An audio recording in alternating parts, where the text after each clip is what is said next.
how you were first approached with the offer that led you to Hong Kong and Australia? Okay, with the drug case, and I will say that my faithfulness in being a Christian that allowed me to persevere, and I was able to go through the ordeal in 10 months, and it was not easy, and I cannot say up until today I cannot say that I am perfect, but it's all because as Pacific Islanders, our life, we are too easy being kind, and we just help anyone that comes along. So I had no experience in the crystal methamphetamine business, nothing whatsoever, and I was so naive when I was given the opportunity. Somebody said, "Look, why don't you join us here?" So I was offered a job. Where? I was offered a job here, but to travel overseas and go for an interview and come back, and I accepted it. So what transpired was an email was sent to me. They asked me to travel to China, to go and go for the interview. When was that? That was in February, the last week of February, in 2015. So I traveled from Port Moresby to Brisbane to Hong Kong on business class. They paid for everything, and I arrived in Hong Kong, and I was told my accommodation was paid for in Hong Kong. You transit here, and then you'll catch the train and go over to Guangzhou. Guangzhou is a city out there in Guangdong province. So I went on the train, and I went to Guangzhou. While staying in Guangzhou, I was expected. My expectation was to meet up with company people responsible for this trip and interview. And the first couple of days they said, "Don't worry, you just take a break first, and then maybe we can find a time and they'll come." And so that was on the first day, second day after all the travels and stuff. So I was there in Guangzhou for nearly 9 days. My accommodation was paid for by them. From time to time, they sent a person to come and give me, some money, some cash, if you like, just enough to get some meals. So that is how I had survived during the 9-10 days. Not enough money, if you like, for you to shop and move around and see much of that great city. So I was there for about 10 days, and when the 10 days was up, they said, "Look, don't have to worry. You've been here and we've been monitoring you, and you are okay. You have got the job. But before you return home, if you don't mind, we've got your ticket done. They changed my ticket. We've got the ticket. You'll return to Australia, and then from Australia you'll travel up to Port Moresby." So while I was there, they changed my ticket, and I was going to travel via Australia into Darwin, and then while there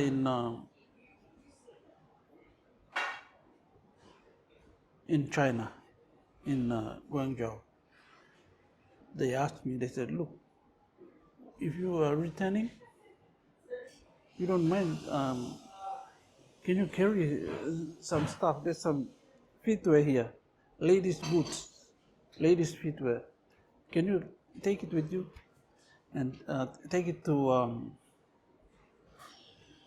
Australia? We have some friends there that will pick up this stuff. And just being naive, I just said, oh, that's not a problem. So on this day, we were about to leave. I went to this huge market. That market every day is about 20 to 100,000 people would go and market there. We went there. They gave me that shopping. They put it in a black plastic bag, and they said, "Can we put this in your bag?" I said, "Yes." I opened my bag. In fact, my suitcase. And I gave it to them. They put it in.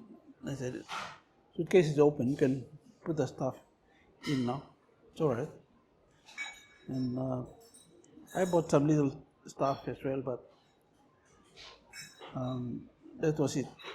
Closed paper, and they said, "Look, you can travel back. Why don't you catch the bus?" And this guy took me to the bus station. And I hopped on the bus, went travel from Guangzhou to Shenzhen, and then did customs there at Shenzhen, and then I hopped on another bus to from Shenzhen into Hong Kong. So when I went there, they told me, they said, "Look, your ticket is just already emailed to you, so you can have it printed if you like. We've got your accommodation fixed, so you have it have your ticket ready, and you should travel the next day." So that happened. I traveled I arrived in Hong Kong, and I traveled the next day, which happened to be Saturday. I traveled from Hong Kong to Singapore to Darwin. And while there, I had was told by the customs at in Darwin. They told me, they said, "Look, you have some stuff in your bag," and they had taken me to the red channel. So they said, "Look, we have some stuff here in your bag." So they ran my bag twice through the scanner, and then I thought about those things that were given to me in China. So yes, so that was when I got told that I was caught. But otherwise, you know,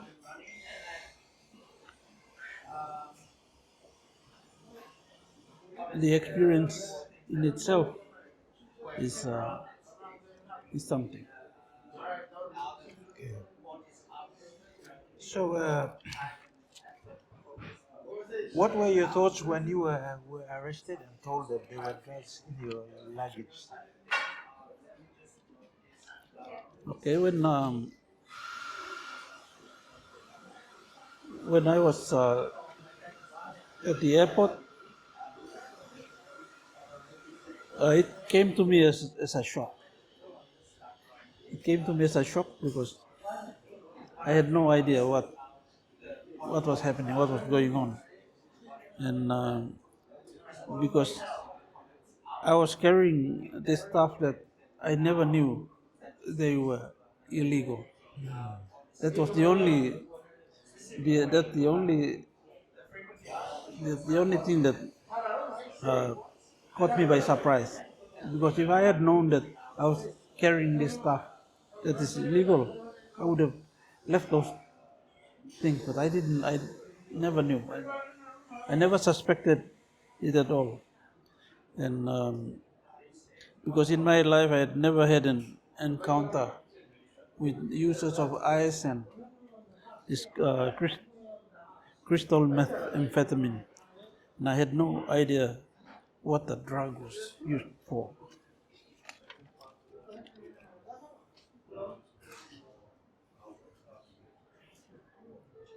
All right. Can you describe your experience dealing with Australian Federal Police and the legal system in the Northern Okay. Territory? Okay, I think during that time I thought that it was just going to be one night that I would just spend at the police station or in the cell or something, and I would be released because I had no idea about whatever happened. But it turned out to be a 10-month ordeal. I was charged for having in my possession over 700 grams of methamphetamine, which was a federal crime in Australia and which carried the death penalty in China, Singapore, Indonesia, Malaysia, Philippines, Thailand, and the other countries nearby. But in Australia, it was a federal crime, and um, you'd spend a life sentence there. So, how did you cope emotionally and spiritually during the 10 months you were detained awaiting trial? Okay, I think when I got arrested at the Darwin airport, the Australian Federal Police, they did not want to believe or trust my story. And that all the time they maintained that I knew something about the drugs. And all the time they were thinking that I was pretending. And though I was provided a state lawyer, but after looking at the performance of the state lawyer, I considered that this state lawyer will mismanage my case. So when my family came to ask me, they said, "What do you think about the lawyer?" I said, "You have to change the lawyer." So it was during the hand up committal from the, if you like, from the grade 5 district court here. There is a hand up committal and they hand it over to the national court. In this particular case, the hand up committal was, the trial was going to be conducted at the Northern Territory um, Supreme Court. So um, my family opted for us to go for a private lawyer to take up the matter. So I was represented by Hebron De Silva lawyers, and there was a senior counsel, John Lawrence, the president at that time. He was the president of Northern Territory Law Society. So he was my lawyer for the matter, and he took the case very well. So it was, I had been there since February, March. I got arrested, and December, January the trials. December 2015 and January 2016 the trials started. So my lawyers in the first place, they decided to file for VODIE. VODIE is spelled VOIR and DIER or something. That's I think Latin, I think. And that VODIE is to have a trial within a trial and to challenge the admissibility of the evidence. So My lawyers, they filed, but it was upheld by the judge. The judge was Justice Judith Kelly, so she upheld that, and she didn't want to.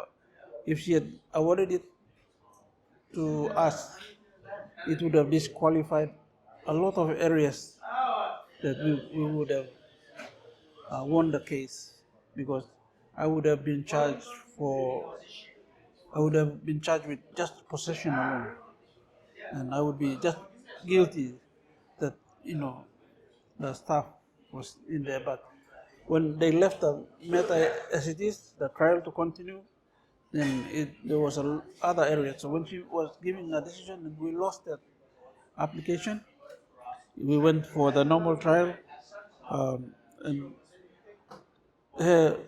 she gave us a variety of reasons to tell us that now we'll allow the trial to proceed.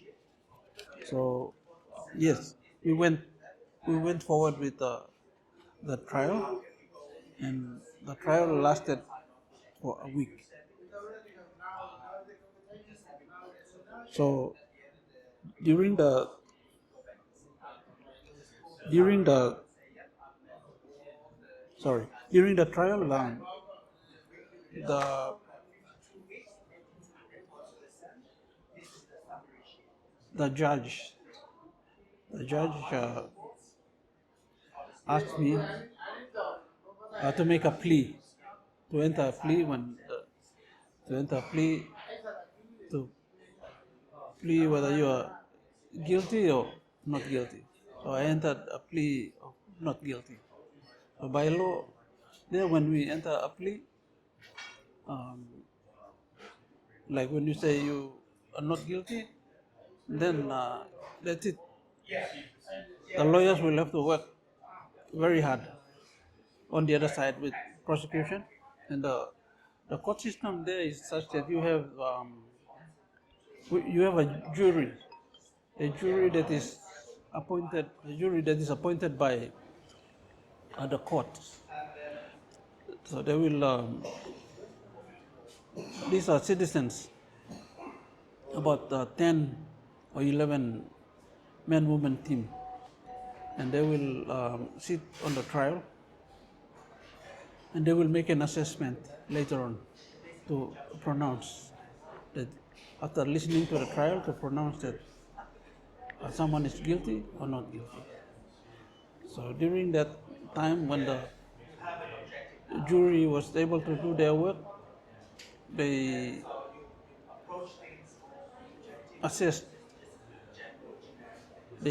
everything. The trial had gone until from Monday to Friday, and it was Friday was January 22. It was when the jury made their submission that I was not guilty. Okay. Right. So, can you tell me about your experience in jail? Okay, my that is yes, 10 months. There's a lot of things that you can do. So one of the first things that I did was I asked to be given a Bible. Be given a Bible. So while I was in prison, I was able to read the Bible from Genesis to Revelation 2 times. So I had time to read the Bible, but I did that when maybe for the first 2 months, and then for the last 8 months, I had been asked if I could work in the kitchen. So I signed up to work in the kitchen, Darwin, and I worked my way to be the supervisor for the breakfast side. So for that, apart from right up until trial, I was working in the kitchen, and I was earning about $42 a week, and that was quite a lot of money by the time I finished, and yeah, we were able to work out, and I think we collected nearly $3,000 or something from there, but that was what I earned while I was working in the kitchen area. So I spent that time, and in my interaction with the prisoners, there was one Aboriginal fellow that he couldn't read, and he came to me and he said, "My brother, I need to read and write." So I was able to help him. I said, "You put in a request form and go and get a Bible, and you read the Bible, and by reading the Bible will bless you and help you." The prisoner, his name is Troy Foster. Troy Foster is younger than me.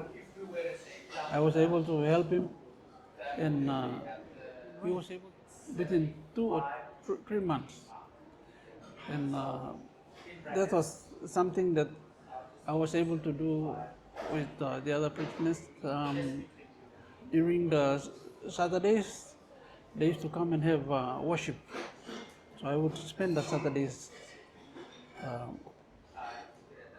at worship where the prisoners would be visited by some chaplains in town. In Darwin, they would come and conduct worship. So those were things that I was able to spend my time doing. And while in there, prison life is not a good life, if you like. You can have fights, you can have murder, you can have all those things anytime. Prisoners having a go at each other, that was normal. But I think the only thing that I'll say kept me was my faith in God, and I was able to meet one other Papua New Guinean who was there as well. And that Where was guy, he from and what was he for? he was in there for domestic violence, and his father is New Zealand, and his mother is Australian. So, sorry, his mother is from Gulf province. So, and this young man, his name is Joseph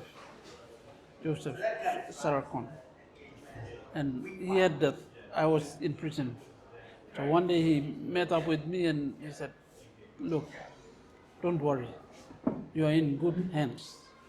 And Joseph, while in prison, is a boxer there in prison. So when people knew that I had a compatriot or a one-talk there, they said, "Just leave him alone." So it was like some protection. And there was another guy. He's a New Zealand mother, and he's got British. He was there in prison as well. It's a giant of a man as well. He became friends with me too. So these were huge guys, and in a way they were able to protect me and to help me. Okay, cameras on. Mr. Litau, you are said to have been groomed by an individual using a fake job advertisement. What lessons can Papua New Guineans learn from your experience with this deception? Thank you for that one. This is one thing about our society. We just accept anything. When somebody says that, "Look, carry this, bring this stuff," it's in our culture that we are just kind to do that. And in our culture and in our church structure, we are taught that kindness is a virtue. But when we are dealing with people in this kind of trade, kindness is not a virtue. You are just being vulnerable. They can give you a bomb and you don't know. So uh, the other lessons is that helping people, it can be a cost to you. So if you don't know somebody, you can help, but if you don't know them, you don't need to help them. And I was told by a lot of other fellow prisoners, some of them, they said, we never carry anything when we travel because we fear. And for us Papua New Guineans, when we travel, we want to carry a lot of stuff. So the lesson here is that don't get a lot of excess baggage because you don't know what is in the excess baggage that you have to justify. First of all, you have to pay for the freight, and then the next thing is if there are contraband and there are illegal things in there, you could be in for a long time. So that scam is something that we must learn not to accept gifts when you are traveling on a plane. And while I was there, I was able to hear stories similar to mine as well. Some people just showed up at the post office to receive a parcel, and inside the parcel there was drugs, and there were people waiting there to arrest them.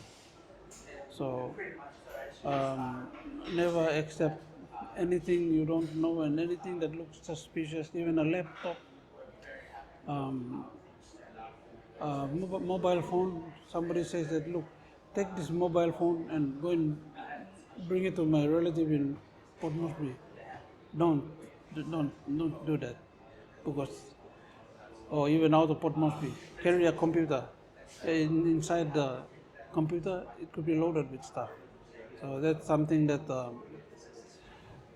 being so naive, we just accept, and that's a lesson for me. It's a lesson for a lot of us. So let's not worry ourselves with excess baggage when we are traveling internationally. Thank you. Looking back now, were there any red flags you now see that others should be wary of when traveling abroad for employment? Red flags.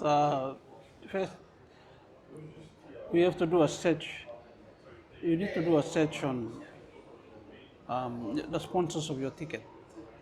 In my case, most of my travels, some I pay. A lot of my travels I don't pay. It's paid for by other organizations. So I was thinking that, it's normal part of recruitment, and so it's in your interest to also check who's paying for your ticket, and if you, for a moment, you consider that the source of funding of this ticket is questionable, then don't accept those kind of tickets, because you never know what's in there.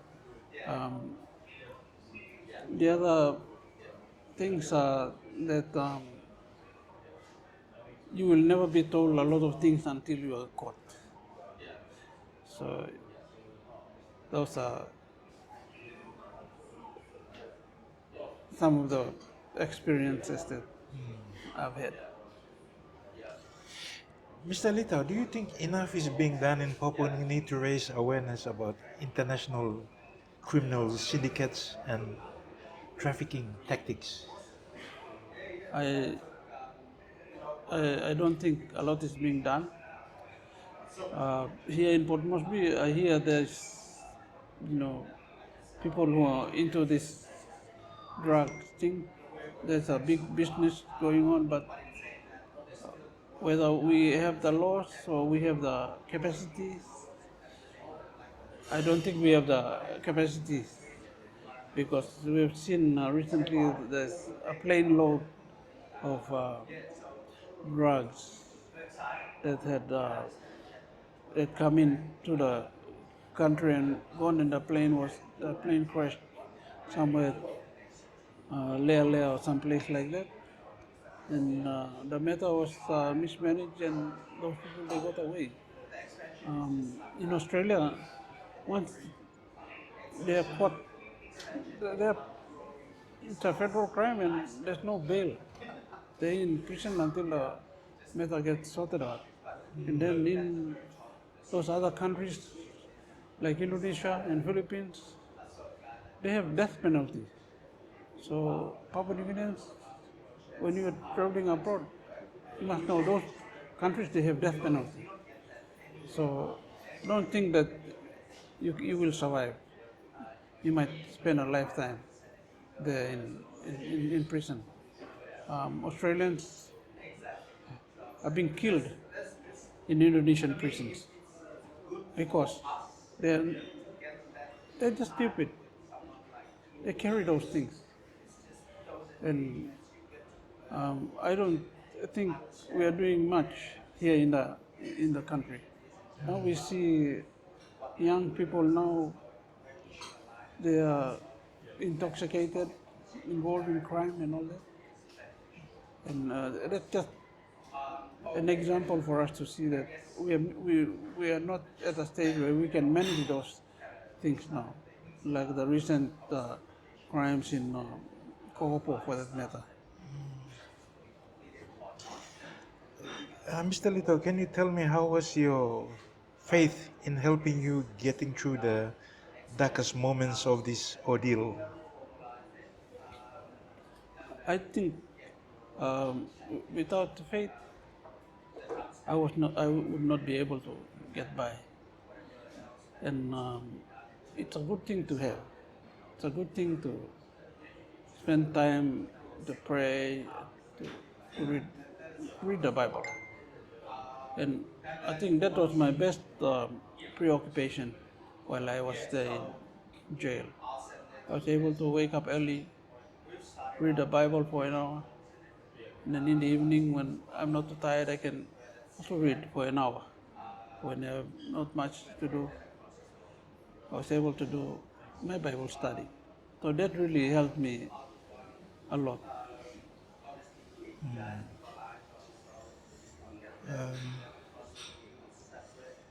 Can you tell me about the support of family and church during this ordeal? I think I can testify here that if my family and my friends, not just from my denomination, but there's a Pentecostal denomination. They prayed for me every weekend, and there's a group they prayed for me every weekend, and they would wake up and pray at about 4 a.m. in the morning. They would just pray until daybreak. So I am in debt to those people that prayed for me, and without their prayers, I wouldn't think it would be easy. So I would say that in my life, put together, while I was in prison, I had more people praying for me. People in America praying right around the world. When they heard about my case and when it was going to go before court, they prayed. And they kept me in prayer, and we were able to get through. And the judge was able to sympathize with me when she was deliberating, and we found favor in those areas. And I will say that because of my faith in God, I was able to get by. Can you walk us through the day that not guilty verdict was delivered? What went through your mind at that moment? Okay, thanks. I was there during the trial. I went up I was sitting at the dock, if you like, where when somebody's going to be on trial, I was sitting there. It's for someone on remand, and I was sitting in the docks, and after the lawyers had done their work, the prosecution had done their work, my lawyer has done the work, the witnesses, they've done their work. The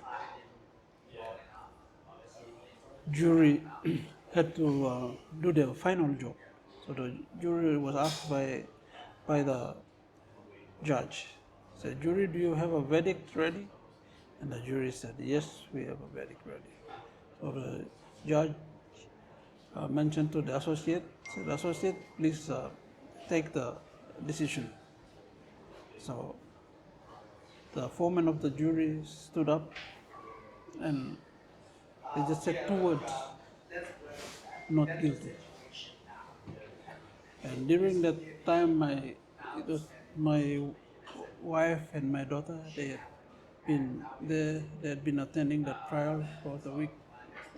And there was a couple of families that we have in Darwin, they had attended the court every day.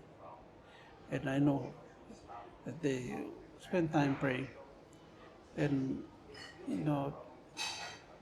my daughter had tears of joy. And it was quite an experience to be told by the judge that you are now a free man. And they said there were other things there, but like while I was still in prison, my visa, my passport expired.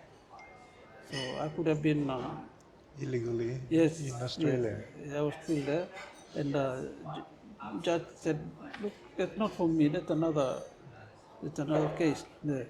So when we were coming out, we were met by the Australian immigration.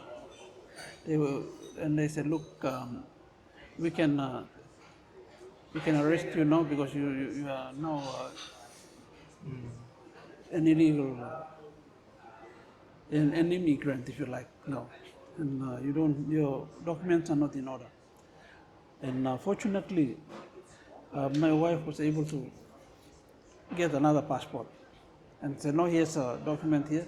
We can go to immigration, and they can organize it." So yes, you can get a bridging visa.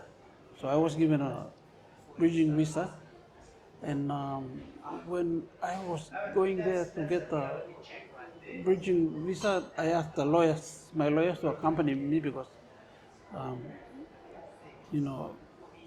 being an immigrant there, anything can happen. So my lawyer went with me. We also had to pay for that. Um, when we went there, the Australian migration, they asked me, they said, "Do you need to be given some special protection? If you find that your life is, we can give it to you, and we can grant you um, stay here in Australia because of the case that you've gone through." And during that time, my lawyers, they advised me. They said, "Don't accept anything. Because if you accept something, there could be another court matter. These guys can come back again because, according to law, once you are caught, you can win a case. So you can still be guilty on one, but they will find more charges again." So my lawyer advised me, if they give you anything, they ask you for anything, don't accept. You just tell them that you'd like to leave. You're just here for a week or two, and then my lawyer said, "You leave quietly before the police, they come back and maybe find new evidence again and come and arrest you again." So anyway, that's the advice that I was given. And I didn't have to worry about it because, I said, "Look, I haven't done anything," but the lawyer mentioned to me, said, "Don't trust them. The police these days, they can come up with more charges, and then you will be back behind bars again." So that's an issue with the legal system that both countries have now. once you are guilty, and that's another thing. But even when you are innocent and they find new charges again, they can rearrest you again. So that was the advice I was given. So we just stayed there until the 29th of January 2016, and we left Darwin, came back to PNG. Okay, Mr. Litau, we'll have to fast track the questions a bit. So we'll just take this last question. Yes. If you could sit across the table from the person who set you up, Yes. what would you say to him? Forgiven. I just, when I was in prison, I told myself, if God has to answer my prayers, I have to forgive those people that they set me up and they did these wrong things. So if I meet a person, it, now it's going 9 years now. I was in prison the full 2015, so it's 10 years plus now. So during this time, I said, look, I've already forgiven you, and some people they think otherwise, but I think that just learning to forgive those people that have wronged me, I was being able to be blessed more. And if we never learn to forgive others, then we will never realize the kind of blessings that are ours. So forgiveness is a very big thing that we must. So if the guys that set me up, if they were here and I would talk to, I wouldn't have any hard feelings against them. I would say, it's all right. They are forgiven. Thank you. Any last word from you? The experience, I will say, yes, it has affected me in every way. Like in public circles, in public places, um, even like job opportunities because of that dark phase in my life and those gaps. And I will only say that all our gaps and the voids that we have in our lives, we have to have them filled. And this interview is also an opportunity for me to fill that gap, that void, to say that it was a good thing that it happened to me, and I can use the story positively to help others as well, rather than looking at all the negatives. So I can say that once you know how to pray and occupy yourself, reading God's word, you can see the blessings that will come. Thank you for the opportunity.